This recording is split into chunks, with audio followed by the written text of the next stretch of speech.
Week 3 of my art journey, and I learned all about value. Value is what creates the illusion of depth. It's what transforms a flat, boring circle into a three-dimensional sphere. In art, value is simply how light or dark a color is on a scale from pure white to absolute black, regardless of its actual color. Oh, rolling thunder, calling down my name. Why don't you hear me wonder? Ooh, ooh. So in today's video, I'm going to replicate the value studies that I made in class to show you exactly how it is done and how we can build our own value scale. Basically, this is a formula to train the muscles in your hand and your side so you can accurately distinguish different percentages of shadows. When you're practicing this technique, there are two main ways to work. You can work purely in layers, blending the material into itself, meaning you build up and blend charcoal, graphite, or sanguine using nothing but different layers and pressure. Or you can use a blending tool. You can use a paper stump, a tortillo, a blend sponge, or a brush. There are plenty of different things you can use to blend, but the goal remains the same. First, I'm going to do a very quick 5-step value scale. We're going to draw 5 squares. I'll start with 0%, which is the absolute absence of any pigment.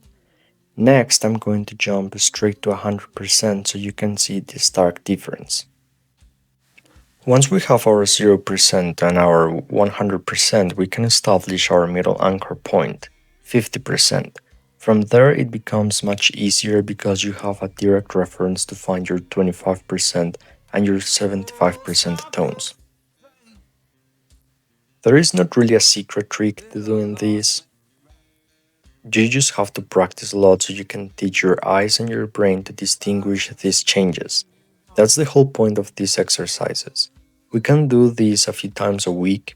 If you want to develop a career in art, learning to distinguish values is vital to giving a true perception or illusion of reality.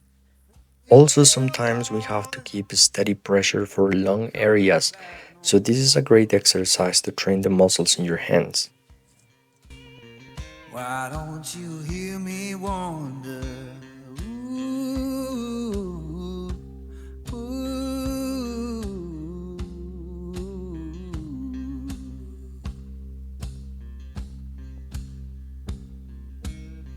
Who been whispering since I've been gone so long?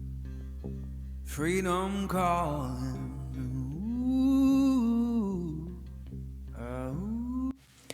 Now that we're done with the graphite scale, I'll do the same with charcoal and sanguine. As you can see from my full classroom practices, it's exactly the same process. You just have to be your own judge. It's a matter of pure observation. If the 100% block is completely full of pigment, then the 75% block should have a bit less. The 50% block less than that, and 0% has no pigment at all.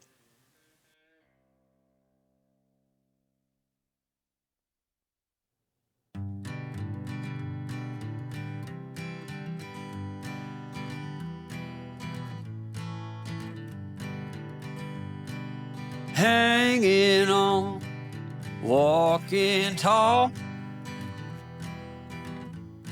To keep the video moving, instead of another 5-step scale, I'll show you a 3-step value scale for these materials. This scale goes directly from 0%, 50% to 100%, using our previous exercise as a mental reference. Some people do value scales of 3, 5, 9, or even 12 steps, but to begin with, a scale of 3 or 5 is more than enough for us.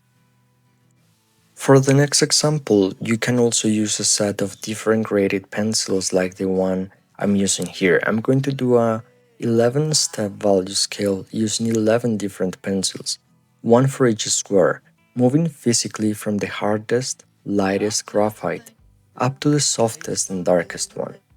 While this is a great way to see what your tools can do, I highly suggest you try sticking to a single pencil like I did for the 3 and 5 step scales.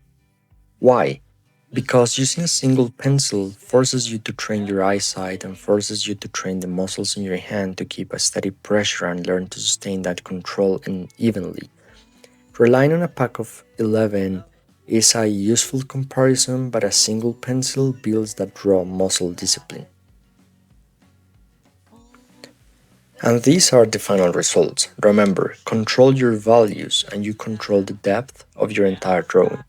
This doesn't just apply to spheres. This is how you build portrait drawings, landscapes, and any drawing or painting you do. You can do value scales for any color you can think of too. If you're following along with my weekly Academy updates, try making a small value scale of your own this week. Don't forget to like, subscribe, and comment so I can reach my target audience and hopefully one day even start making money out of YouTube. I'll see you guys in the next video. Goodbye. But the tough got some love.